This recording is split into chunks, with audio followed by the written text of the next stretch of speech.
Ei, pessoal, tem República todo domingo às 18 horas na rua Mauri Lang Silvério 145.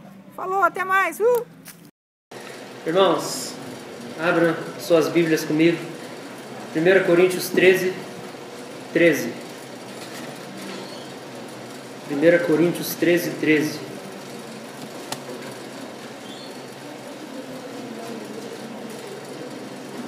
Primeira Coríntios 13, 13.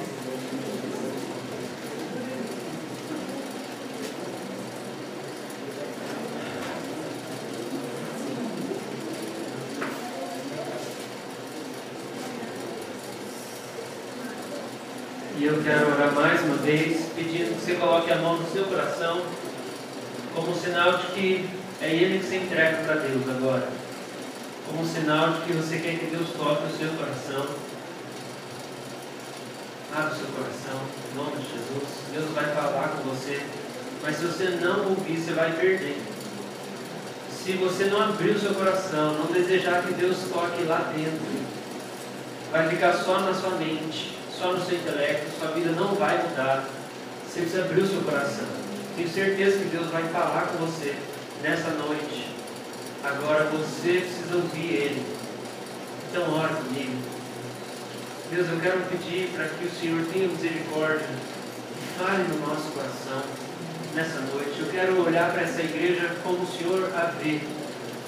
Deus, aquilo que levou o Senhor, a motivação do teu coração, quando o Senhor me chamou para o ministério, eu quero que seja a mesma motivação do meu coração nesse momento.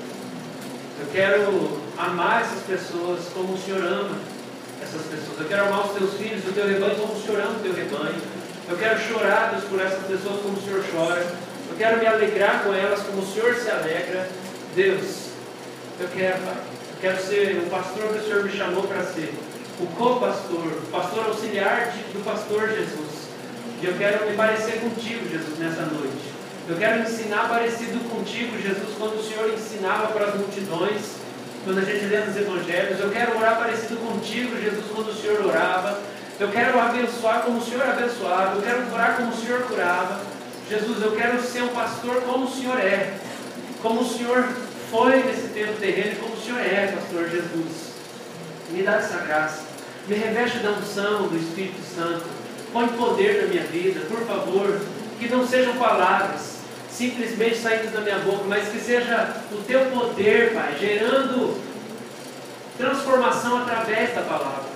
Por favor, me reveste de unção, me reveste do teu poder, surpreende a minha vida e os meus irmãos, prega comigo, Deus. Eu oro, dá entendimento, revelação.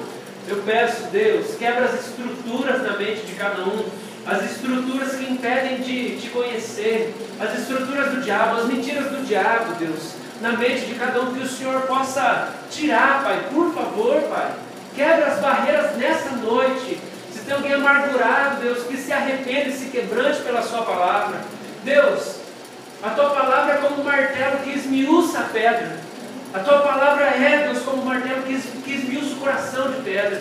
Por favor, Deus, por favor, nos toque, nos transforme, nos molde nessa noite, nos deixa ter um encontro com o Senhor, nos deixa ter um encontro transformador com o Senhor, nos dá paixão pela Tua presença outra vez, deixa a gente desejar Te encontrar, deixa a gente desejar Te ouvir, deixa a gente se entregar e se derramar na Sua presença, em nome de Jesus.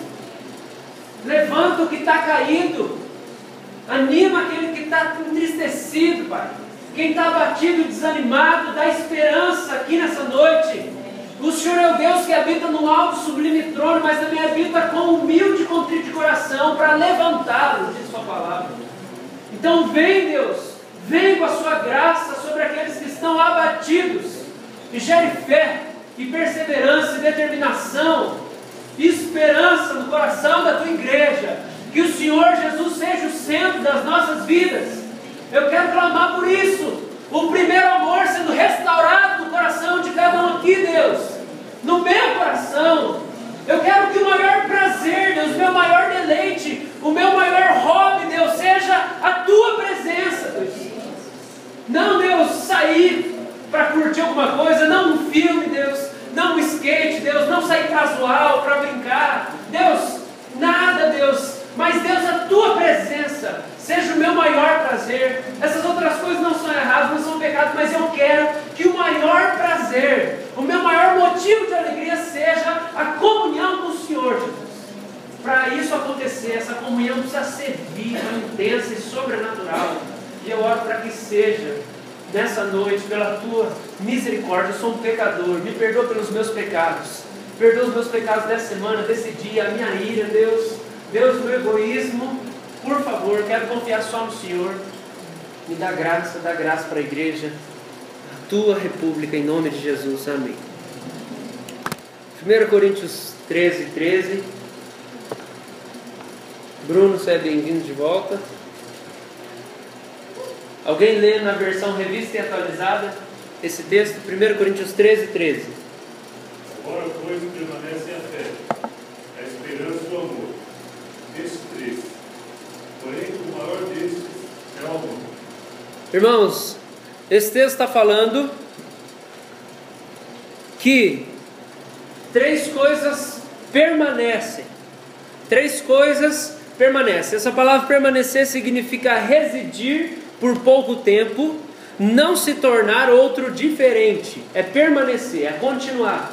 E quando a gente olha para os aspectos da vida cristã, são três aspectos principais, são três coisas nas quais a gente precisa crescer. E são essas coisas que Paulo está falando: a fé, o amor e a esperança. Fé, amor e esperança é aquilo que você precisa desenvolver na sua caminhada com Deus. Isso aí, essas três coisas, elas são coisas subjetivas e invisíveis. Você não vê, não dá para pegar. Fé, esperança e amor. É subjetivo, é invisível. A questão é, nós temos que crescer nisso, nós temos que desenvolver isso, bem desenvolvido na nossa vida. Mas como que a gente faz para segurar coisas que não são materiais?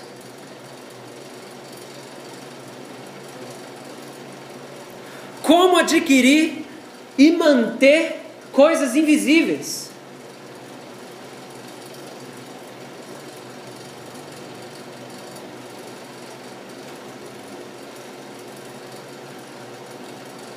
Como que a gente faz? A Bíblia diz que existem práticas que, quando exercidas, elas abrem as portas do nosso coração para que essas virtudes invisíveis encontrem lugar. E esses três elementos invisíveis são o fundamento da vida cristã: a fé, a esperança e o amor. A fé, ela é o que em você dá convicção de Deus e do caráter de Deus. Fé é ver Deus. A gente não vê Deus com esses olhos, mas fé é a capacidade de ver o invisível. É você ver o invisível. Deus está aqui. Se você consegue ver Ele, é porque existe fé em você. A fé é que nos capacita para ver o invisível. É algo em mim. É o que me faz ver Deus. O amor. Amor é quem Deus é. A fé é algo em mim que me deixa enxergar alguma coisa invisível a respeito de Deus. E aí quando eu enxergo, porque eu tenho fé, eu enxergo Deus, eu vou enxergar amor, porque é isso que Ele é. Fé é algo em mim, amor é quem Deus é, e a palavra de Deus nos diz que quando nós vemos quem Deus é, nós nos tornamos como Ele. Esperança. Esperança é a alegria que te empurra para o futuro com expectativas. Esperança é a alegria que me empurra para o futuro com expectativas. Eu quero chegar logo no futuro porque eu estou muito empolgado e animado para as coisas que estão para acontecer. Isso é a esperança. Você espera pelo melhor. São essas três coisas que a gente precisa crescer na nossa caminhada com Deus. São três elementos invisíveis que sustentam a vida de um cristão. O que é a coisa invisível que sustenta a vida de uma árvore? Quando você chega, você olha para uma árvore, tem uma coisa que você não está enxergando que sustenta a vida dela. A raiz. É a raiz. Nesse ano, o grande desejo do nosso coração, como liderança da República, é que você possa compreender o porquê das coisas. Esse é o nosso objetivo nesse ano. É falar sobre as raízes da nossa vida, os fundamentos da nossa vida. O nosso grande desejo como liderança é você entender o porquê das coisas. Quando olha para a sua vida, o que é invisível que te faz ficar de pé? O que te faz ficar de pé na sua vida com Deus? São essas três coisas. Ou a falta dessas três coisas que vai fazer você cair daqui a pouquinho. A questão é, uma árvore está de pé porque ela tem raiz.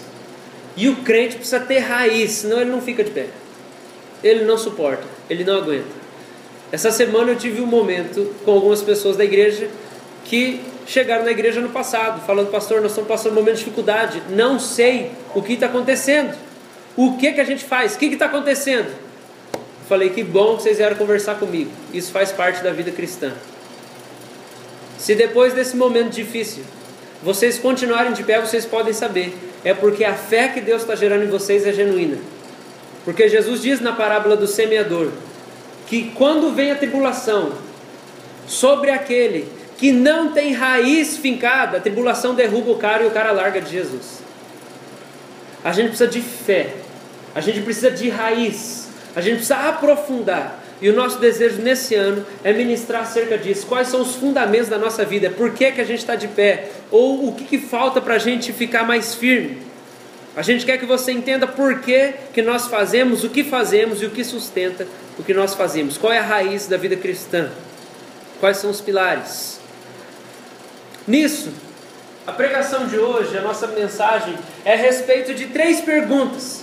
Três perguntas que a resposta é o fundamento delas. Eu quero falar de três porquês nessa noite. São coisas que a gente diz sempre na igreja, são coisas que você ouviu falar e você sabe que você tem que fazer, mas às vezes você não sabe por que você faz isso. Por que você lê a Bíblia? Por que você ora? E por que você vem na igreja? São três coisas que talvez você faça, mas se você não entende por que você faz, uma hora você vai parar de fazer.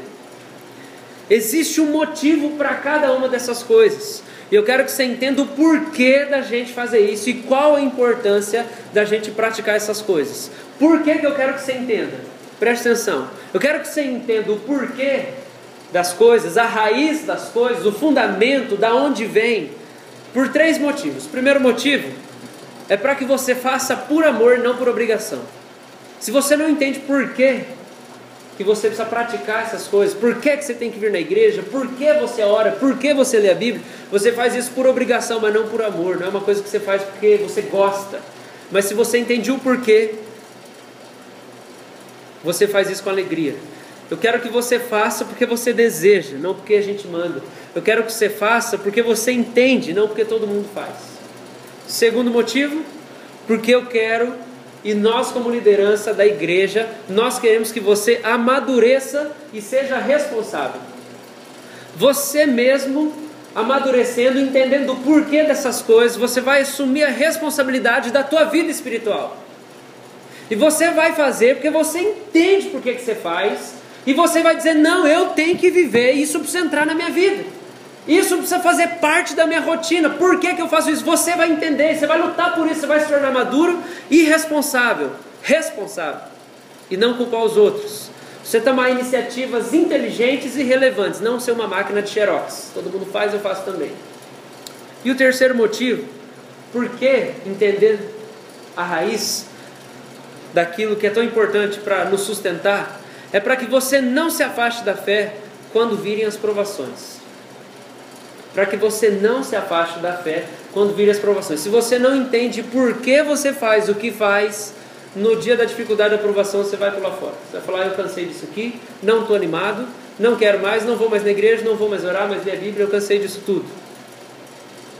Se você não entende por quê, quando vierem os momentos de provações, você vai abandonar a caminhada com Cristo. E eu preciso dizer uma coisa: provação vai vir, problema vai vir. Eu tenho acompanhado a série uma série de pregações sobre Tiago, e Tiago já começa falando sobre tribulação. Ele fala assim: tende motivo de muita alegria passar por tribulação, porque depois de aprovado, você vai ser aperfeiçoado. Resistir à provação, resistir um momento de dificuldade na sua vida, depois de ter resistido, te dá amadurecimento. O seu coração vai sendo aperfeiçoado, o seu entendimento vai sendo aperfeiçoado, a sua vida vai sendo transformada na essência, você vai se tornar outra pessoa, diferente. Mas você não consegue passar se você não entende a essência das coisas. E é por isso que eu quero falar com você sobre isso. É tempo de criar raízes. E a primeira pergunta é: por que você lê a Bíblia? Por que você tem que ler a Bíblia?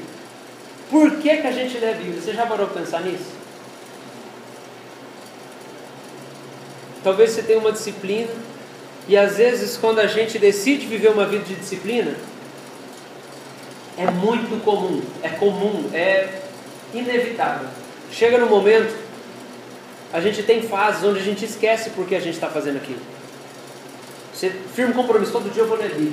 Chega uma hora que você às vezes está lendo lá, mas aquilo está pesado, aquilo está difícil, aquela coisa está complicada, você está lá, você esquece até por que você está lendo a Bíblia. No começo era gostoso, no começo era um negócio agradável, depois se tornou um peso. Às vezes você nunca se animou para ter essa disciplina. Para qualquer um dos casos, a pergunta é: por que a gente lê a Bíblia? Por que você lê a Bíblia? E a gente vai ter 3 textos básicos, um para cada pergunta. Então eu quero que você abra comigo no Evangelho de João, capítulo 5. João, capítulo 5. Eu estou num tempo onde eu tenho lido muito João e meditado em João. João, capítulo 5. A pergunta é: por que você lê a Bíblia? Se você não entende o porquê das coisas, você não vai resistir na provação, você vai abandonar. Sua vida vai ser pesada, você vai ver por obrigação e não por amor, você não vai ter responsabilidade, você não vai crescer, e o desejo é que você cresça. Eu não quero que você seja infértil. Sabe que a mula, ela é muito boa, né? A mula é muito boa, porque a mula é uma junção. A mula é a junção do cavalo com o burro. O cavalo, ele é muito inteligente, só que ele não é tão forte quanto o burro. O burro, ele é muito forte, só que ele é burro. Então, alguém teve uma ideia genética lá no passado, muito tempo atrás, antes de todo esse avanço científico que a gente tem hoje em dia, e aí o cara cruzou o cavalo com o burro. O que nasceu? A mula. E a mula é a mistura dos dois, então é para dar uma somada, né? Mas 50% inteligente, 50% forte. E a mula é muito boa para alguns trabalhos, só que ela tem um problema. Você sabe qual é, não sabe? Não sabe, né? Ela é infértil. Mula não consegue fertilizar, ela não consegue gerar outra mula. Ela é uma ideia genial, mas ela não consegue se reproduzir. Então não adianta você cruzar uma mula com outra mula, não vai nascer. E às vezes a gente tem crente que é mula. Por quê? Porque ele é uma ideia genial, ele copia tudo, só que ele não consegue dar fruto. Sabe por quê? Porque não tem essência, não sabe porquê das coisas. A nossa vida não consegue frutificar se a gente não entende a essência. Às vezes você está mais parecido com uma mula do que qualquer outra coisa, porque você faz tudo que um crente faz, mas você não consegue gerar vida, porque é seco, é vazio. E você precisa entender o porquê das coisas. No seu coração precisa existir uma fome de entender o porquê, de conhecer Deus, de saber mais dessa vida com Deus. E a primeira pergunta, que é por que a gente lê a Bíblia, nós vamos ver aqui em Jesus. João capítulo 5, versículo 31, vai dizer o seguinte: Jesus falando: se eu testifico a respeito de mim mesmo, o meu testemunho não é verdadeiro. Outro é o que testifica a meu respeito, e sei que é verdadeiro o testemunho que ele dá de mim. Mandastes mensageiros a João, e ele deu testemunho da verdade. Eu, porém, não aceito humano testemunho. Digo-vos, entretanto, estas coisas para que sejais salvos. Ele era a lâmpada que ardia e alumiava, e vós quisestes, por algum tempo, alegrar-vos com a sua luz. Mas eu tenho maior testemunho do que o de João, porque as obras que o Pai me confiou, para que eu as realizasse, essas que eu faço, testemunham a meu respeito, de que o Pai me enviou. O Pai que me enviou, esse mesmo é que tem dado testemunho de mim. Jamais tendes ouvido a sua voz, nem visto a sua forma. Também não tendes a sua palavra permanente em vós, porque não credes naquele a quem ele enviou. Examinais as Escrituras, porque julgais ter nelas a vida eterna, e são elas mesmas que testificam de mim. Contudo, não quereis vir a mim para terdes vida. A palavra-chave de tudo isso que nós lemos é testemunho. Testemunho, testemunhar. Jesus está ali defendendo quem ele é, a sua autoridade, a sua missão, a sua identidade. O povo não acredita que Jesus é o próprio Deus. Não acredita nisso. E aí Jesus começa a debater com eles e dizer que existem 4 testemunhas que favorecem a Cristo. 4 testemunhas que testemunham a favor de Jesus, de que Jesus é enviado da parte de Deus e de que Jesus é o próprio Deus. Então, se você pensar numa corte, vai ter o acusador, vai ter o réu que está sendo acusado, tem o advogado dele, tem o juiz, tem as testemunhas. Jesus é o réu no momento. A gente pode entender que Jesus está se colocando como réu, e aí ele está sendo acusado de blasfêmia, de que ele não é Deus, de que tudo que ele está falando não é verdade. E tem o juiz. E aí Jesus fala assim, existem 4 testemunhas ao meu favor. O primeiro testemunho que Jesus fala é João Batista. João Batista fala que Jesus é o Messias, ele é o enviado de Deus, ele é o Filho de Deus, ele é Deus. Segundo testemunho que Jesus fala são as obras dele. As obras de Jesus dá para a gente classificar, separar como milagres, o seu amor e a sua pregação. Milagres, o seu amor e a sua pregação, a maneira como ele vive. Terceira testemunha é o Pai.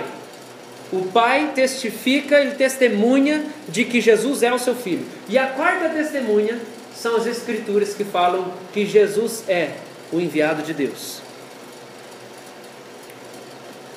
João, a vida de Jesus mostra que ele é enviado de Deus. O Pai fala que ele é o enviado de Deus. E a própria Bíblia fala que Jesus é o enviado de Deus. Qual é a acusação de Jesus quando a gente dá uma olhada aqui? Qual é a acusação de Jesus em relação a eles? Quando a gente olha para o discurso de Jesus, Jesus está discutindo com os judeus. Os judeus conhecem as obras de Jesus, conhecem João, conhecem as Escrituras. Só tem um problema: os judeus não conhecem Deus.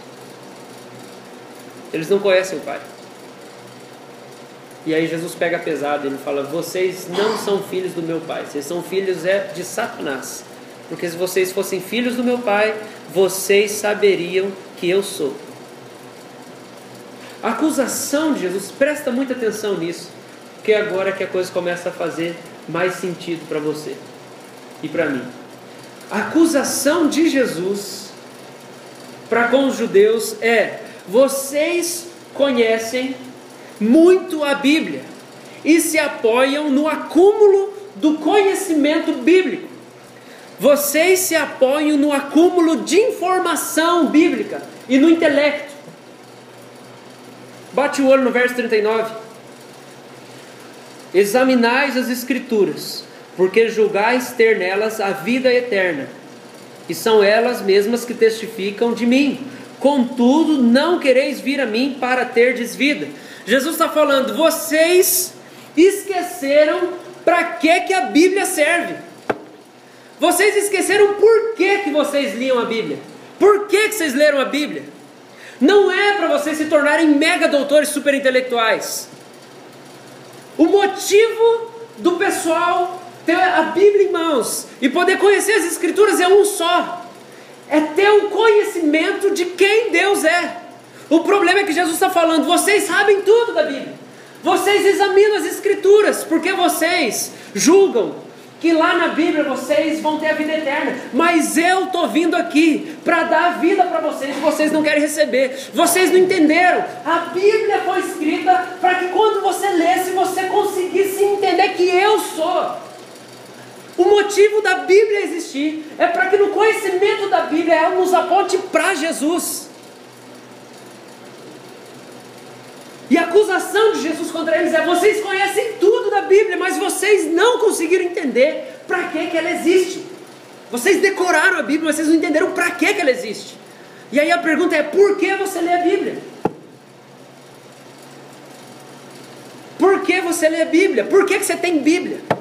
Por que você escuta uma pregação no culto? Para que serve isso? Não é para você acumular informação na sua cabeça, eu sei os versículos.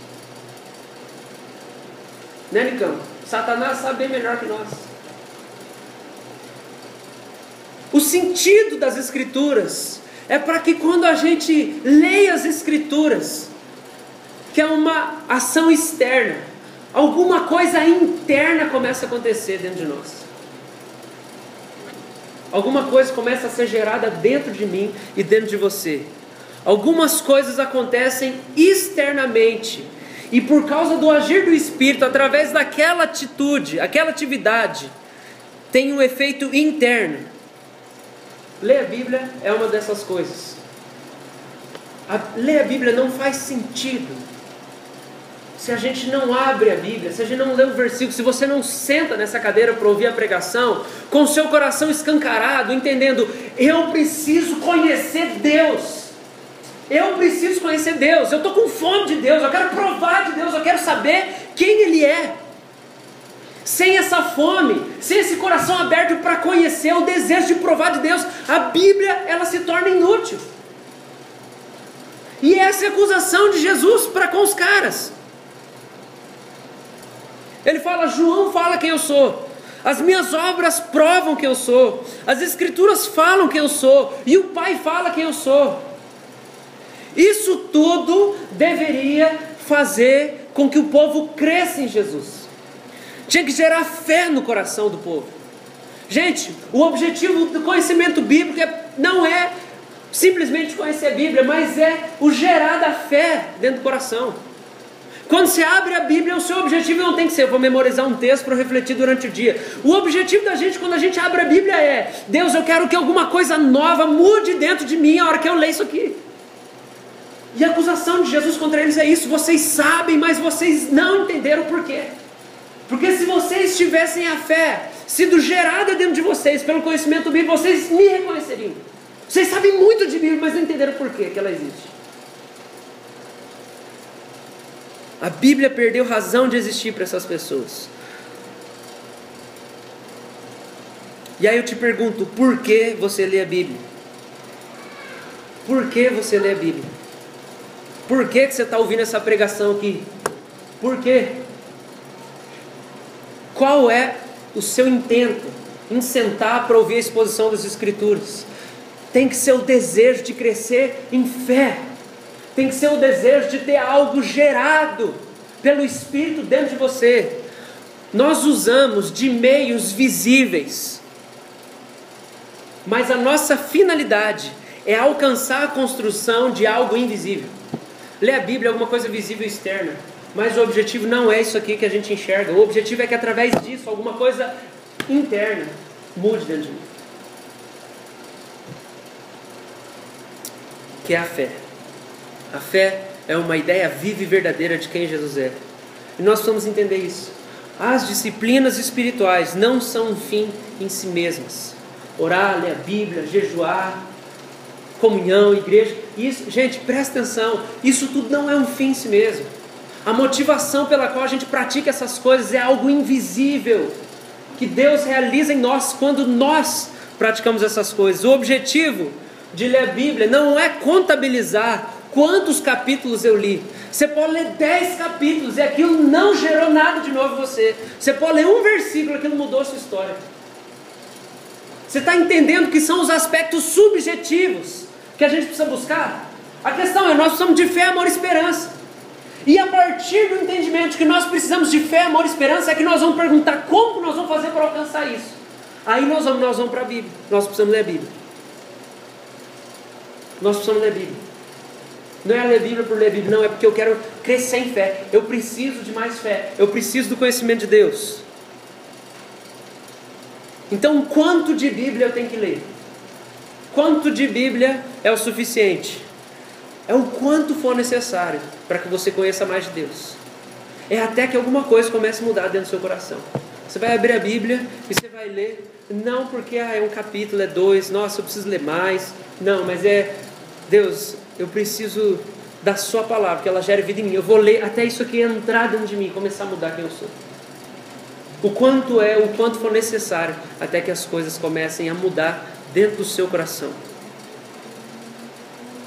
A Bíblia não é um amuleto, como muitas vezes algumas pessoas tratam. Conheço uma mulher que deixava a Bíblia no porta-luva do carro, porque aí não ia sofrer acidente, o carro não ia ser roubado. A Bíblia não é um amuleto, não é assim que funciona. E eu quero dizer uma coisa: a Bíblia não vai te levar a entrar no céu se ela não te levar a crer em Cristo. A Bíblia não vai te levar para o céu se ela não te levar para Cristo. O objetivo da Bíblia é te levar aos pés de Cristo. Para que quando você leia, isso aqui comece a mudar. Existe poder através dessas letras, porque o Espírito de Deus move através disso aqui. Você quer transformação para a sua vida? Você quer ver o invisível? Você precisa mergulhar na Bíblia. Por que você lê a Bíblia? Porque através da atitude externa de leitura bíblica é que Deus gera fé dentro de você. Alguns textos que falam sobre a importância da fé, porque ela é a nossa finalidade. Atos 15, 8, 9 fala o seguinte, acompanhe. Se você quiser abrir, fica à vontade, mas eu vou ler aqui. Ora, Pedro fala o seguinte: ora, Deus que conhece os corações, lhes deu testemunho, concedendo o Espírito Santo a eles, como também a nós nos concederam. Presta muita atenção agora. E Deus não estabeleceu distinção alguma entre nós e eles, purificando-lhes pela fé o coração. Purificando o coração através do quê? Você quer pureza de vida? Você precisa de fé. Pureza de vida, pureza sexual, pureza mental, pureza no caráter, pureza nos pensamentos, nos sentimentos. Purificação vem através da fé, não da leitura bíblica. Presta atenção nisso. Não é através da leitura bíblica, é através da fé. E a fé é gerada através da leitura bíblica.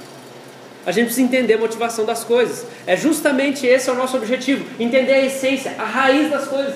Por que você vai ler a Bíblia amanhã? Porque no seu coração você entende que através do conhecimento da palavra de Deus é que vai ser transformado dentro de você o que precisa ser transformado. Você quer pureza? Você está cansado de lutar com os mesmos pecados? É a fé que purifica o coração. Enfia a cara na Bíblia até alguma coisa acontecer. Até alguma coisa acontecer. Eu lembro de uma história do Átila. Foi uma das primeiras histórias que eu vi dele. Ele foi dormir junto com o Davizão no tempo que eles tinham acabado de fazer jocum lá na casa do pastor Vlad. E aí eles assistiram um monte de pregação. Depois o Davizão foi dormir. O Átila falou: não, vou ficar aqui um pouco. O Átila abriu a Bíblia, começou a ler Isaías. No outro dia o Davi acordou de manhã, falou: cadê o Átila? Cadê o Átila? Quando ele chega lá na cozinha, o Átila está sentado na mesa, com a Bíblia aberta, chorando assim. Eu falei: Átila, o que você está fazendo aí, cara? Ô, cara, estou lendo aqui, estou lendo Isaías aqui. Ele falou: mas e o que você está lendo aí? Ele falou: qual capítulo? Ele falou: todos. Ele já estava no capítulo 50. Na noite anterior ele tinha começado no primeiro. Por quê? Porque o objetivo dele não era ler capítulos. O objetivo dele era encontrar Deus. Se for para ler 50, eu vou ler até Deus começar a mexer coisas dentro de mim. Nós vamos entender isso. Outro texto, Atos 3,16 diz: pela fé em o nome de Jesus é que esse mesmo nome fortaleceu a este homem que agora vedes e reconheceis. Pedro acaba de curar o coxo, o cara que era coxo, paralítico. Pedro está lá perto do templo, o cara chega e fala, me dá uma esmola. Pedro fala assim, eu não tenho prata nem ouro. A Bíblia diz que ele fitou os olhos, e ele olhou no olho do cara, falou assim, eu não tenho prata nem ouro, mas o que eu tenho eu te dou, levanta em nome de Jesus. O cara levanta, o cara é curado. O povo fica espantado, fala, como é que você fez isso? E aí Pedro fala isso. Olha o que Pedro fala. Pedro fala, pela fé em o nome de Jesus, é que esse mesmo nome fortaleceu este homem, que agora vedes e reconheceis. Sim, a fé que vem por meio de Jesus deu a este saúde perfeita na presença de todos vós. É a fé, irmãos. Você precisa desejar crescer em fé. Romanos 10, 17. E assim a fé vem pela pregação, e a pregação pela palavra de Cristo. Essa é a raiz da vida cristã. Fé. O justo viverá pela fé. O nosso objetivo é crescer em fé. A Bíblia é o meio visível pelo qual Deus realiza o invisível, gerando fé em nós. A Bíblia tem que ser paixão para nós, irmãos. Nós temos que ser apaixonados pela Bíblia. Porque se nós queremos conhecer Deus, não tem outro jeito. Não tem outro jeito. Você precisa se empolgar com a Bíblia, precisa mexer com você. Que esse seja um objetivo teu em 2014. Conhecer mais da Bíblia. Crescer no conhecimento da Bíblia. Se apaixonar pela Bíblia. Davi fala assim, se a tua lei não fosse o meu prazer, eu já tinha desfalecido faz muito tempo. No meio de toda a desgraceira acontecendo, tem um lugar que eu sei que quando eu vou para lá, eu encontro renovo. É na sua palavra. Você precisa descobrir isso, você precisa provar disso. Por que você lê a Bíblia? Porque a Bíblia gera fé. E a fé renova o nosso coração. Essa semana, quando a gente estava lá no velório do Rafa, o Nicão disse que o pai dele postou no Facebook com uma foto dele escrito assim, Deus deu, Deus tirou, louvado seja o nome do Senhor. Você precisa de muita fé para poder falar isso. Você precisa de muita fé. Você precisa de conhecimento de Deus para saber lidar com a perda. Ele passou angústia? Passou, deve estar até agora triste. Ele pode se recusar a ser consolado, como Salmos diz. Pode ser que durante um tempo ele fala, me recuso a ser consolado, nada vai me consolar. Deus respeita isso também. Mas pela fé ele pode dizer, Deus deu, Deus tirou, louvado seja o nome do Senhor.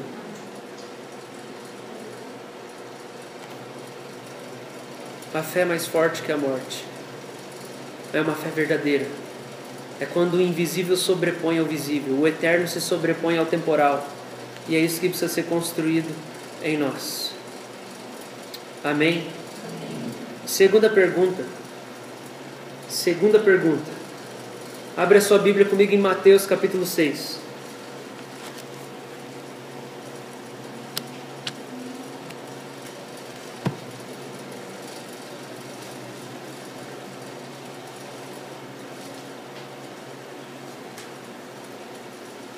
Segunda pergunta é, por que você ora?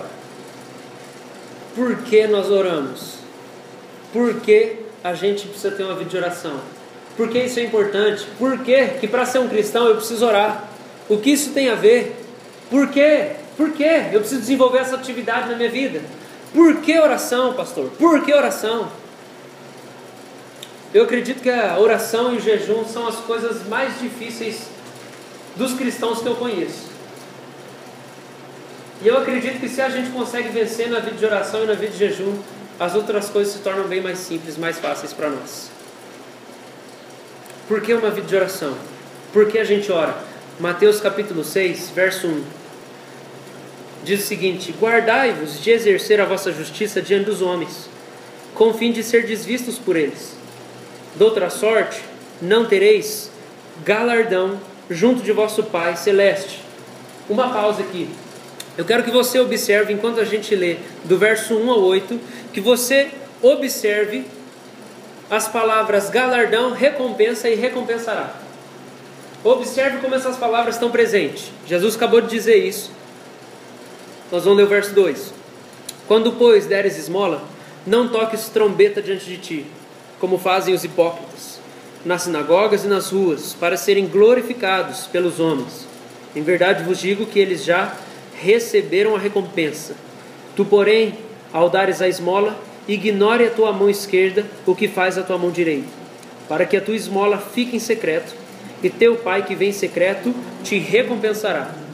E quando orardes, não sereis como os hipócritas, porque gostam de orar em pé nas sinagogas e nos cantos das praças para serem vistos dos homens. Em verdade vos digo que eles já receberam a recompensa. Tu, porém, quando orares, entra no teu quarto e fecha a porta. Orarás a teu Pai que está em secreto, e teu Pai que vem em secreto te recompensará. E orando, não useis de vãs repetições como os gentios, porque presumem que pelo seu muito falar serão ouvidos. Não vos assemelheis, pois, a eles, porque Deus, o vosso Pai, sabe o de que tendes necessidade antes que lhe o peçais. Por que você ora? Por que nós oramos? Por que a igreja de Jesus ora? Por que nós temos que orar? Observe muito bem. Jesus enfatiza nesse texto, do versículo 1 a 8, ele enfatiza duas coisas de uma maneira especial. Primeira coisa, ele enfatiza que Deus, ele é recompensador. Deus dá recompensa. Deus sabe recompensar as pessoas. Você vai perceber que várias vezes Jesus fala isso. Galardão, recompensa, recompensará. Galardão é a mesma coisa que recompensa. Galardão e recompensa é a mesma coisa. É quando você faz alguma coisa, você trabalha por alguma coisa, e aí a pessoa para quem você trabalhou, ela te paga por aquele serviço. Ela te recompensa por causa daquilo. O Pai, Ele ama igualmente a todos nós, gente, sem acepção de pessoas. Ele nos ama em Cristo. Jesus é o amado. Se nós estamos em Jesus, nós somos amados também, sem acepção de pessoa nenhuma. O Pai ama todos de maneira igual, mas Ele recompensa aqueles que se empenham em alguma atitude de serviço a Ele. Deus faz isso. Não tem como Deus recompensar alguém que não fez nada. Por causa do sacrifício e da ressurreição de Cristo, somos recompensados com a adoção de filhos, mas eu vou falar disso daqui a pouco. Mas existe uma recompensa que Deus dá para os seus filhos quando eles se empenham por algum serviço em favor do reino de Deus. Existe uma recompensa. Deus é recompensador. Quando eu leio esse texto, Jesus fala disso em todo o tempo. O maior desejo de Jesus, eu creio, é que a gente entenda que viver para Deus tem uma paga que vale a pena receber. Jesus fala sobre isso nesse mesmo texto, no capítulo 6. Não procura tesouro na terra, procura tesouro no céu. Jesus está falando sobre acumular tesouro no céu, coisas invisíveis, coisas que nós acumulamos por causa do nosso serviço a Deus, e Ele vai recompensar. Que nós vamos entender o conceito de herança. É uma coisa nova que Deus tem me feito entender. Quando a gente olha no Novo Testamento, a gente vai ver que por várias vezes Paulo principalmente vai falar sobre herança, e ele vai falar sobre galardão. Eu tenho entendido algo novo nesse sentido, de que herança é aquilo que Deus nos dá nessa vida. É aquilo que Deus nos dá nessa vida. Herança é aquilo que Deus nos dá nessa vida por causa de Cristo. Não só a salvação, não só a adoção, mas as bênçãos que Deus nos dá nessa vida, porque Ele nos adotou. É uma herança que Ele dá para nós. Isso é herança. E nessa ordem, buscar em primeiro lugar o reino de Deus, e todas essas demais coisas serão acrescentadas. Essa herança, ela vem primeiramente interna, algo espiritual que Deus nos dá quando nós buscamos o reino como filhos. É herança. Tem coisa que Deus está pronto para te dar, só falta uma coisa: você começar a buscar o reino de Deus e a justiça. Quando a gente abre o seu coração, em nome de Jesus, abre o seu coração. A Bíblia nos fala muito claramente sobre isso. Busca o reino e a sua justiça em primeiro lugar, e as coisas vão ser acrescentadas. Jesus também fala o seguinte, que se a gente abrir mão de pai e mãe, abrir mão de campos, abrir mão de trabalho, abrir mão de bens, abrir mão de casas, ainda nessa vida nós vamos receber 10.000 vezes mais. Jesus não está falando que nós vamos ficar milionários, mas como o Nicão falou outro dia, que ele ouviu em algum lugar, a gente não precisa possuir, a gente só precisa aprender a usufruir. Eu tenho dormido em casas chiques, eu tenho recebido presente chique, comido comida chique, ganhado presente chique, e eu não tenho dinheiro desse jeito todo. Mas quando eu olho para a minha vida, eu vejo que Deus me honra em toda a renúncia que eu fiz nas coisas que Ele pediu para mim. Deus tem me levado diante de gente que tem dinheiro, para eu aconselhar, para eu orar, para eu abençoar. Especialmente nesse final de ano. E eu sei de uma coisa, eu usufruo quando eu estou lá. Durmo na casa, como comida, provo de coisas, e eu não tenho aquilo, mas eu recebo 10 mil vezes mais. Porque eu renunciei, porque é essa a herança que Deus tem para nós. Herança é aquilo que Deus dá para você quando você vive em santidade nessa vida. É por isso que Paulo fala assim: nenhum bebum, nem homossexual, nem assassino, nem ladrão tem herança no reino de Deus. Quem não vive em santidade não recebe aqui as bênçãos de Deus. Herança, as bênçãos para cá, por causa da nossa vida de santidade. Galardão. Galardão é o que você vai receber na outra vida, por causa da tua vida de santidade. O principal objetivo de Jesus, no meu entendimento aqui, é falar: o meu Pai é recompensador. Ele é generoso. Ele é generoso. Provérbios diz, eu amo esse versículo. Esse versículo ele é muito vivo dentro de mim. Diz o seguinte: quem dá ao pobre, empresta a Deus. Isso é louco. Sabe o que é louco? É porque se você emprestou, uma hora você vai receber de volta. Quem dá ao pobre, empresta a Deus. Se eu emprestei para Deus, uma hora Ele vai pagar. E como eu sei que Ele é generoso, Ele vai dar muito mais. É que nem meu pai. Pai, preciso de 10 anos, Ele dá uns 30. A vida inteira foi assim. E quando eu olho, eu sei, o meu Deus é assim. O meu Deus é assim. Porque a Bíblia diz que Ele dá infinitamente mais de tudo que nós pedimos, pensamos ou imaginamos. Se eu empresto para Deus, Ele vai ter a maior alegria do mundo de me dar muito mais do que aquilo que eu emprestei. Deus é generoso, é recompensador. Hebreus diz que Deus é galardoador daqueles que o buscam. Por que eu oro? Por que você ora? Deus é recompensador. Primeiro motivo é esse: Deus sabe nos honrar. Ele sabe nos honrar. Ele sabe honrar quando, em vez da gente tomar uma decisão, a gente fala: peraí, primeiro eu preciso conversar com o meu chefe antes. E aí você vai dobrar o seu joelho e falar: Deus, é o Senhor, isso aqui é do Senhor, o Senhor deseja isso, o Senhor não deseja isso, eu quero ouvir do Senhor, eu quero ser instruído pelo Senhor, porque o Senhor vai me instruir no caminho que eu devo andar. Deus fala, Deus honra, Deus responde, Deus recompensa. Quando eu chego, eu falo: Deus, eu não quero pregar sozinho nesse domingo, eu queria que o Senhor pregasse comigo, porque eu sou um péssimo pregador, mas se o Senhor pregar comigo, eles vão achar que eu sou bom, mas não é, que é o Senhor está lá junto. Prega comigo, Deus. Deus, me dá revelação da tua palavra. Hoje mesmo, preparando esse sermão, chegou num momento em que a coisa meio que travou assim, eu não estava conseguindo pensar direito. Eu falei: já sei, Deus, por favor, me revela, fala comigo, fala comigo.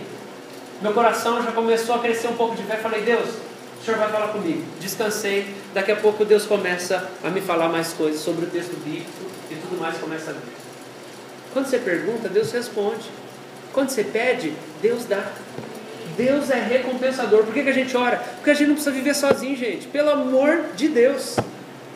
Você não precisa viver sozinho, construir sua vida sozinho, sustentar o seu casamento com as suas forças, sustentar a sua família no seu braço, sustentar o seu emprego no seu perfeccionismo. Você não precisa. Você não precisa sozinho encontrar a pessoa certa e maravilhosa para você casar e construir uma família.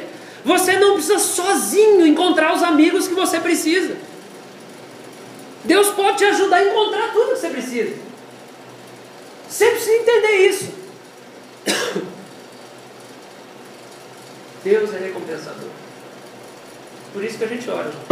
É um grande privilégio. A gente não precisa construir a nossa vida sozinho. Ele recompensa quem o serve. Segunda coisa que Jesus destaca é que nós devemos ser discretos. Ele fala que a gente não tem que... Primeira palavra do capítulo 6: guardai-vos de exercer a vossa justiça diante dos homens. Esse texto, uma vez, Deus falou comigo de uma maneira muito clara quando eu abençoei uma pessoa. Eu abençoei uma pessoa e eu não queria que ninguém soubesse que eu abençoei. Naquele momento esse versículo veio em mim: guardai-vos de existir a justiça, a vossa justiça diante dos homens. E aí Deus me deu uma frase que eu escrevi aqui em cima, e a frase é: fuja de escutar os elogios a teu respeito. Fuja de escutar os elogios a teu respeito. Fuja de escutar os elogios a teu respeito. Se tem coisa boa que você tem que ouvir sobre você, você vai ouvir através da fé. Você vai ouvir através do que Deus tem para falar no seu coração. Pessoas no momento que Ele quiser colocar para ministrar e profetizar na sua vida. Mas fuja de ficar caçando elogio por aí. Não seja um caçador de elogios. Não seja. O que Jesus está dizendo é em secreto. Uma vida discreta. A gente só é honrado e recompensado por Deus quando a gente faz as coisas com discrição, quando a gente ora com discrição. Existem motivos de oração que eu nunca contei para ninguém, na minha vida toda, e Deus tem honrado e Deus tem recompensado. São coisas que existem só entre mim e Deus, porque Deus que vem em secreto vai recompensar. E a gente precisa entender isso. No final disso tudo, no versículo 7 e 8, Jesus vai falar que para a nossa vida de oração acontecer de uma maneira eficiente, com raiz fundamentada, nós não podemos esquecer de quem Deus é. Se nós esquecemos de quem Deus é, acabou.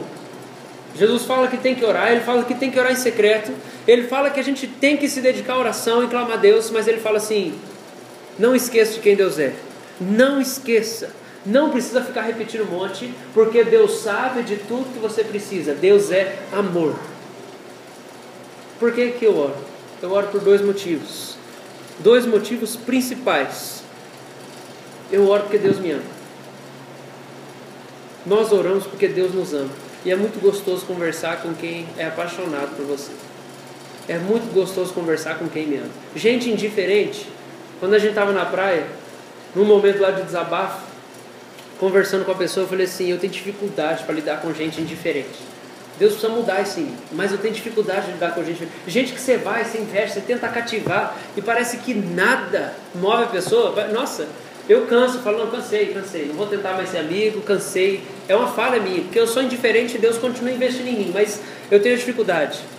Mas gente que me ama, é muito gostoso conversar com gente que me ama. Cheguei em casa ontem, minha mãe fez uma massagem no meu pé. Estava cansado. Falei: tem açaí aqui ainda? Tinha açaí outro dia? Não tem. Hoje meu pai já comprou açaí. Falei: vixe, eu quero ficar aqui para sempre. Gente que ama a gente, é muito gostoso conversar. Por que a gente tem uma vida de oração? Gente, uma vida de oração, ela é sem sentido se eu não entendo o amor de Deus. Se eu acho que eu tenho que agradar a Deus, que eu tenho que provar para Deus que Ele deve me amar, é pesado demais. Orar é muito difícil. Segundo motivo pelo qual eu oro, é porque Deus, Ele é recompensador. Ele me recompensa, Ele me honra. Quando eu estava em Belo Horizonte, nesse ano, por um momento eu passei na casa do pastor Beto, comecei a contar as bênçãos, tudo que estava acontecendo. Já fazia um ano que eles tinham vindo para cá, o pastor Beto e a tia Shirley, conversando e contando as bênçãos da igreja, tudo. Falei da casa do Gustavo que a gente fez, da história dele e tudo mais. Ela parou assim um momento na mesa do café e falou assim: isso tudo que está acontecendo na sua igreja é fruto de oração. É fruto de oração. Eu fiquei surpreso. Mas falei: é verdade. Obrigado, Jesus. Obrigado, Jesus. Gente, nas minhas viagens, em alguns lugares que eu vou pregar, Deus tem me feito enxergar como Ele tem sido gracioso com a gente aqui na igreja. Porque eu vejo cada coisa. Eu vejo cada coisa nas igrejas aí. Cada problema, cada abacaxi para descascar. Nós temos abacaxi nosso aqui, mas eu quero dizer que eu encontro os piores aí fora. E aí eu levanto e falo: Deus, obrigado pelo que o Senhor está fazendo na nossa igreja. É um negócio genuíno, não é só graça. O Senhor respondendo as orações. O Senhor respondendo as orações. Por último, eu queria contar o testemunho da semana. Fui visitar. Quem aqui lembra do pastor Germano? Lembra do pastor Germano, lá da Igreja Batista? Veio pregar aqui já. O filhinho dele nasceu, Vinícius, está com 2 semanas, eu acho. Ele nasceu, eu fui lá visitar o filhinho dele. visitar ele lá na casa dele com a Ana e a Ana. E aí, né, a gente estava lá, comemos um sorvete, a gente estava morrendo de vontade de tomar um sorvete. E aí, quando a gente estava chegando a hora de ir embora, né? Falei, não, vou fazer uma oração aqui, né? Vamos orar. Oramos, orei pela família, abençoei Nenê, abençoei todo mundo lá. A gente ia sair, tinha uma senhora lá, que se apresentou como sogra dele. E enquanto a gente conversava, eu via ela na mesa, folheando a Bíblia e tal. Falei, interessante, né? Folheando a Bíblia, legal. Lendo a Bíblia ali, anotando algumas coisas. A gente ia embora, de repente, quando ela passou assim, meu coração queimou. O Espírito Santo falou comigo, pede para essa mulher orar por você. Aí todo mundo já tinha saído, eu falei, eu queria pedir para a senhora orar por mim. Eu nem sabia quem que era, não sabia nada. Falei, eu queria pedir para a senhora orar por mim. Eu ajoelhei, ela levantou, colocou a mão sobre mim, começou a orar, me abençoar, ministrar o meu coração. E aí, no meio da oração, ela solta aquele versículo que diz, agrada-te do Senhor, e Ele satisfará os desejos do seu coração. Naquele momento, o Espírito Santo de Deus, Ele falou comigo, Ele disse assim, pensa nas duas coisas que você mais deseja, e você mais ora.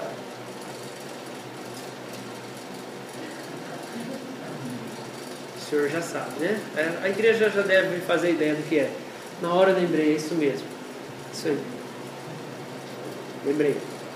Ser um homem de oração, que é o meu sonho. E ter uma esposa de oração. Lembrei, na hora. O Espírito me lembrou. Lembra das coisas que você mais pede.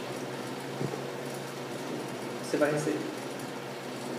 O Espírito de Deus falou comigo, você vai receber. Agrada-te do Senhor, Ele satisfará os desejos do seu coração. Deus falou comigo, as coisas que você mais deseja e mais pede, você tem se agradado do Senhor, Ele vai satisfazer os desejos do seu coração. Existem momentos na minha vida onde eu olhei, eu pensei, Deus, será que eu ainda vou ser um homem de oração? Eu estou tão desanimado, eu não tenho força para nada, eu não tenho gás para orar, eu não tenho força para jejuar, para buscar o Senhor, eu não tenho tão difícil. Será que aquilo que eu vivi um dia eu ainda vou viver? E aí passa tempo. Essa semana eu falei com a Ana Luísa, falei assim, eu acho que...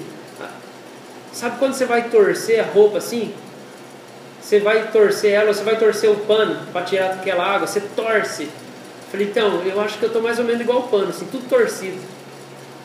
Mas não está doendo, mas eu não consigo me reconhecer, tanta coisa mudou dentro de mim. E quando eu olho, eu falo, Deus, o Senhor está fazendo a obra da minha vida. Deus, o Senhor está me transformando. Deus, está tudo tão gostoso, de um jeito que eu nunca imaginei que ia ser. E Deus tem falado, eu vou realizar os seus pedidos. Eu vou responder as suas orações. E eu mal posso esperar. De verdade, gente. Mas... a esposa, a Lucy manda no campo, falou assim, ela deve estar vindo de joelho porque ela está demorando. E tem dia que eu falo mesmo, e ultimamente eu tenho orado todo dia por ela. Mas o que eu quero mais que tudo é intimidade com Deus. Porque sem Ele, casamento nenhum aguenta. É tristeza, é briga, tudo é chato. Gente, tudo é chato. Tudo é. Mas Deus tem falado, eu vou responder. Então a gente ora porque Deus recompensa a gente. Eu queria te desafiar a estabelecer algumas coisas pontuais que você vai decidir interceder por isso, até o dia da sua morte. Eu oro pelos meus filhos desde que eu tenho 16 anos, e eu nem sei quantos eu vou ter, ou se eu vou ter ainda, mas talvez seja vocês, quem sabe. Eu posso casar e talvez Deus nunca me dê filhos. Glória ao nome de Deus. Deus seja glorificado, mas talvez se for vocês, eu já estou orando por vocês, como meus filhos já faz muito tempo. Mas eu sei que Deus vai responder. Amém? Terceira coisa, para a gente caminhar para o fim. Então, a gente precisa de fé, amor e esperança. Quando a gente lê a Bíblia, a palavra de Deus gera fé em nós. Quando a gente vive uma vida de oração, a gente prova do amor de Deus. E a gente ora porque a gente conhece o amor de Deus, isso é gerado em nós. E a esperança também é gerada, porque a gente tem esperança de que Deus vai realizar aquilo que nós temos clamado. E por último lugar, por que você vai na igreja? Você precisa saber por que você vem aqui na igreja. Por que você vem? Gente, por que a gente está se reunindo aqui, hein? Por quê? Abre a sua Bíblia lá em Hebreus capítulo 10.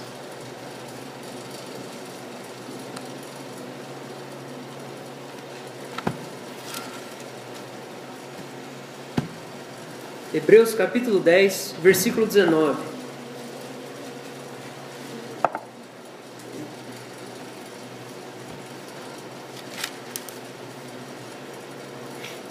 Hebreus 10, 19 diz o seguinte: tendo, pois, irmãos, intrepidez para entrar no Santo dos Santos, pelo sangue de Jesus, pelo novo e vivo caminho que Ele nos consagrou pelo véu, isso é, pela sua carne, e tendo grande sacerdote sobre a casa de Deus, aproximemo-nos com sincero coração e plena certeza de fé, tendo o coração purificado da má consciência e lavando o corpo com água pura. Parênteses aqui. De novo falando que a consciência é purificada e o coração é purificado pela fé. Então ele fala da fé. Continuando. Versículo 23. Guardemos firme a confissão da esperança sem vacilar, pois quem fez a promessa é fiel. Consideremo-nos também uns aos outros, para nos estimularmos ao amor e às boas obras. Não deixemos de congregar-nos, como é costume de alguns. Antes façamos admoestações, e tanto mais quanto vedes que o dia se aproxima. A pergunta é: por que você vem na igreja? Por que você tem o hábito de vir na igreja? Por que você precisa vir na igreja? Ou talvez porque eu quero te intimar a levar mais a sério o compromisso de estar aqui todo domingo. Você que vem um, falta dois. Por que vir na igreja? Qual é o motivo disso? Qual é o motivo disso? O texto fala para nós sobre o sacrifício de Jesus, e por causa da nossa fé em Jesus, nós podemos entrar no Santo dos Santos, que é a presença de Deus. Por causa da nossa fé no sacrifício e na ressurreição de Cristo, a nossa fé em Jesus, nós temos a nossa consciência purificada e o nosso coração lavado. Mas ele começa a falar de esperança, e ele fala que a gente precisa guardar firme a esperança sem vacilar, porque Deus que fez a promessa é fiel. Então ele fala sobre fé, ele fala de esperança. E aí talvez, tem gente que depois que escuta isso pensa assim: eu só preciso de Jesus, o meu pastor é Jesus, e eu já estou na presença de Deus, eu não preciso de mais nada. Paulo, sabendo, ou seja lá quem escreveu Hebreus, sabendo que tinha uns cabeção assim, ele já pegou e falou: tem mais um pouco, tem mais um pouquinho, não deixe de congregar. Você está salvo, seu pastor é Jesus sim, você está na presença de Deus, você está sendo purificado por causa da sua fé, mas isso não te dá o direito de perder a comunhão com o corpo de Cristo. Não existe crente isolado, não existe. Não existe, não dá para você ser um cristão isolado. E não é só isso, não é só vir aqui participar. Não é só vir aqui participar, tem mais do que isso. Paulo fala, e aqui eu quero que você preste atenção, no versículo 23, ele fala um negócio. Eu estou falando de Paulo aqui, gente, mas não sei se é Paulo que escreveu. Consideremos-nos também uns aos outros. Sabe o que significa essa palavra consideremos?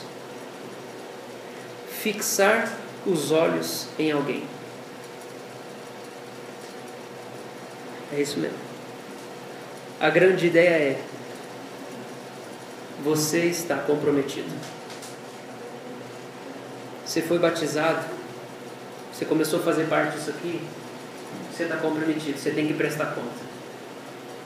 O autor de Hebreus fala: consideremos uns aos outros. A palavra grega significa fixar os olhos em alguém. Paulo está falando, enquanto a gente convive como comunidade, nós temos que fixar os olhos nos outros para observar muito bem o que cada um precisa. Você está comprometido. Você vai ter gente que vai te observar. Você vai ter gente que quando vê você fazendo coisa errada e andando pelo caminho errado, vai chegar junto em você.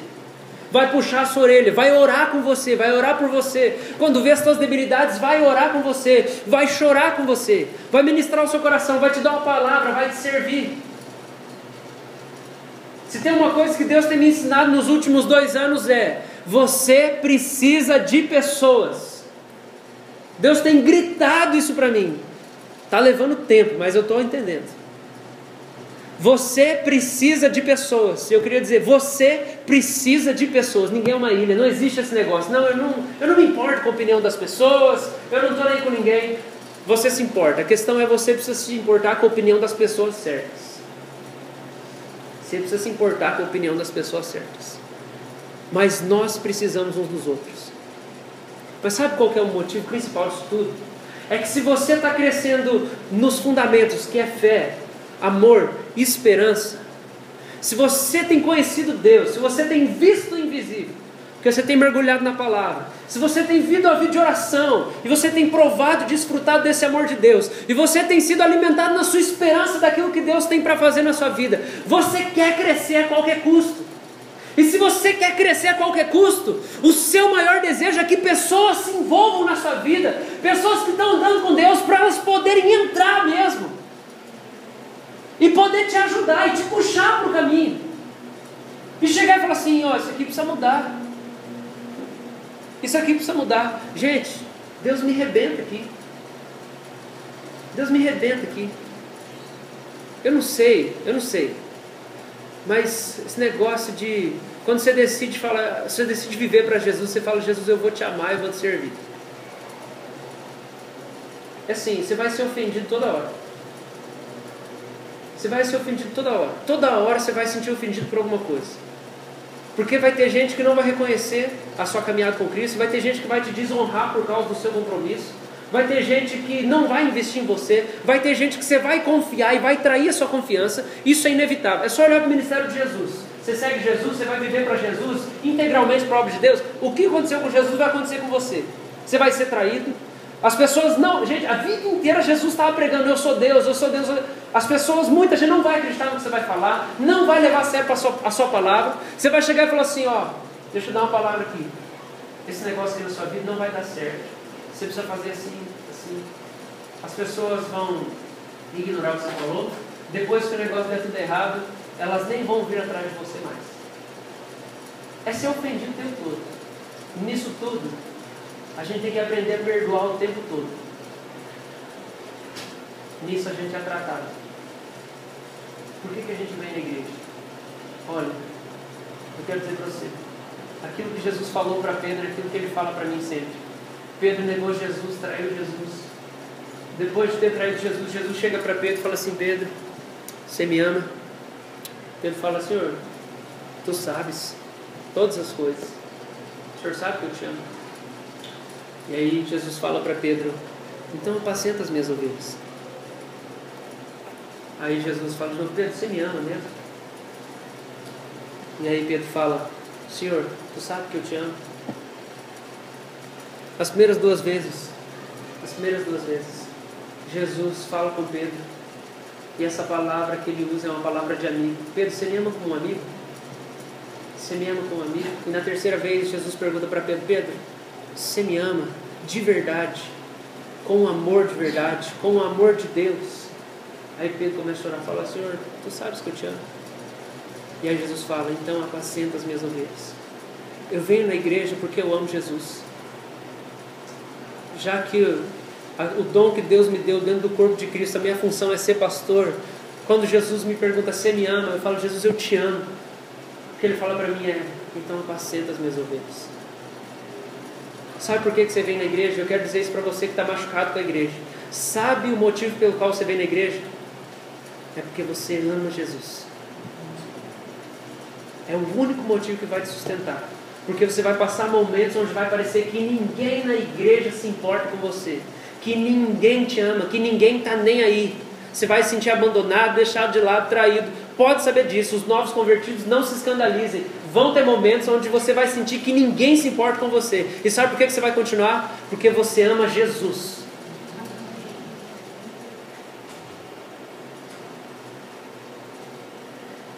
Porque você quer ser tratado, porque você quer ser auxiliado por outras pessoas.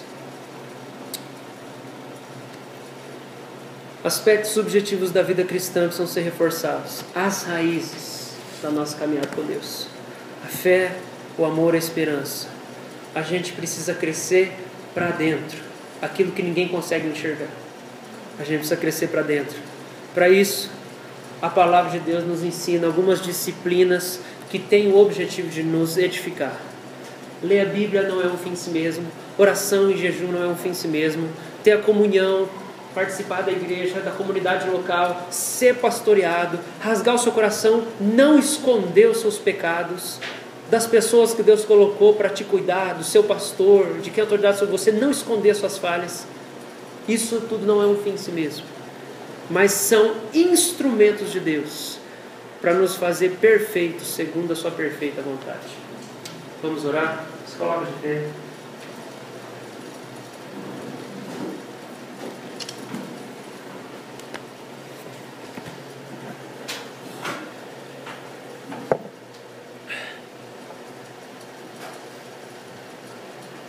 Quero pedir você que reconhece que tem dificuldade nessas disciplinas, você que tem dificuldade nesses exercícios externos que são instrumentos de Deus para aperfeiçoar a sua vida. Queria que você se ajoelhasse. Queria que você pegasse um desses que é o seu mais difícil. Que você pegasse um desses que é o mais difícil. Escolhe. Qual que é o mais difícil para você? Leitura bíblica, oração e jejum, boa comunhão, prestação de contas, confissão de pecado, compartilhar sua vida e suas lutas. Nós precisamos de Deus e nós precisamos das pessoas também, as pessoas que Deus coloca na nossa vida. Pega um desses. Eu queria que você pudesse clamar e colocar o seu coração diante de Deus e pedir para Deus transformar, porque sem esses meios não tem como você se aprofundar, não tem como você amadurecer, não tem como você suportar as provações, não tem como você ter alegria na sua vida. Eu queria que você levantasse a sua voz. Nós vamos clamar. Nós vamos clamar. Deus, em nome de Jesus, eu quero pedir, Pai, sua graça, sua misericórdia. Deus, nos ajuda, Pai. Nos ajuda, Deus, porque nós temos dificuldade de comprometimento, disciplina, organização, Pai. Nós temos dificuldade. A gente desiste facilmente, a gente abandona facilmente os propósitos, os objetivos, as metas. Eu quero pedir ao Senhor em nome de Jesus, Pai, nos ajuda quem tem dificuldade, Deus. Eu peço, Deus, por favor, de mim, eu quero ser um homem de oração, eu quero jejuar mais, eu quero orar mais, eu quero orar mais, me ensinar a conversar com o Senhor, me ensinar a me sentir, por favor, Deus, não faça essa meu gozo, Deus, me dá paixão pelo Senhor, me dá paixão pelo Senhor, eu quero mais oração na minha vida, Deus, eu quero mais oração na minha vida. Eu quero pedir, Deus, ajuda os meus relacionamentos também, Deus. Mas eu quero implorar, Deus, eu quero mais oração para a minha vida. Me ensina a orar, me ensina, Deus. Eu quero ser um homem que conversa com o Senhor, que ouve o Senhor, que tem intimidade com o Senhor, que vive para ti, Deus. Por favor, eu quero ser totalmente seu. Me ensina a falar, confessar os meus pecados, Deus. Me ensina a ser grato, agradecer, pedir, interceder. Me ensina a abençoar as pessoas. Deus, me ensina a ficar na sua presença. Me ajuda a ter uma vida de oração, Deus. Me ajuda, Deus. Eu clamo, Deus, eu quero ser um homem de oração. Eu quero ser um homem apaixonado pelo Senhor. Eu quero ouvir tua voz, Deus, todos os dias. Em todo tempo eu quero ter intimidade com o Senhor. Eu quero ser teu, completamente teu. Toma o meu coração, toma a minha boca, me ensina a orar em secreto. Deus, me faz entender que o Senhor é recompensador. Me dá fé de que o Senhor honra. Me dá fé, Deus. Me dá entendimento de que o Senhor me ama, Deus. Deixa eu ir orar por prazer na sua presença, porque o Senhor me ama. Deixa eu ir orar porque o Senhor vai me recompensar. O Senhor vai me responder. O Senhor vai intervir. Eu não vou ficar sozinho, Deus. Eu oro em nome de Jesus. Me faz um homem de oração, Deus. Eu clamo ao Senhor, Deus, me faz um homem quebrantado, apaixonado, Deus, pelo Senhor, que ama a sua presença, que te louva, Deus, que canta para o Senhor, alguém que fica na sua presença, alguém, Deus, que se alegra com o Senhor. Em nome de Jesus, eu quero ser amigo íntimo do Senhor, Deus. Eu quero ser, Deus, como Elias. Eu quero ter a vida de oração de Enoque. Deus, eu quero ter a vida de oração de Jesus, a vida de oração de Daniel, a vida de oração de Paulo. Deus, a vida de Tiago, o apóstolo Tiago, Deus, que tinha apelido de joelho de camelo, Deus, porque passava tempo com o Senhor. Eu oro em nome de Jesus. E eu quero clamar, Deus, pela sua igreja, Deus. Em nome de Jesus, visita a sua igreja. Visita essa igreja, Deus. Dá para a igreja, Deus, o desejo das coisas invisíveis. Dá para nós o desejo, Pai, das coisas que são invisíveis. A vida com o Senhor se baseia nas coisas invisíveis, nos aspectos invisíveis, no crescimento da fé, no crescimento do amor, da esperança, de uma alegria que empurra para o futuro, Deus. E eu clamo, enche essa igreja de fé, enche essa igreja de amor, Deus, de carisma, Deus. Enche essa igreja, Deus, de esperança, Senhor. E enche essa igreja, Deus, dos dons do Espírito Santo. Eu clamo, por favor, que essa igreja seja uma igreja que cada um é responsável pela sua vida, que cada um é determinado a crescer no conhecimento das Escrituras, cada um é determinado a crescer na vida de oração, e que o Senhor ajude cada um a confessar os seus pecados, prestar conta, contar das suas lutas, procurar alguém para pedir oração. Em nome de Jesus, Deus, nos fortaleça, Pai, nos fortaleça, que a gente saiba por que a gente vive para o Senhor, que a gente saiba por que a gente faz o que faz, que a gente possa se aprofundar. Eu clamo, Deus, em nome de Jesus, Pai, em nome de Jesus, que essa igreja tenha raiz, fundamento, que ela esteja muito bem fundamentada nas coisas do Senhor, na fé, no amor e na esperança. Nós oramos, Deus, nós oramos, e a igreja diz amém, amém.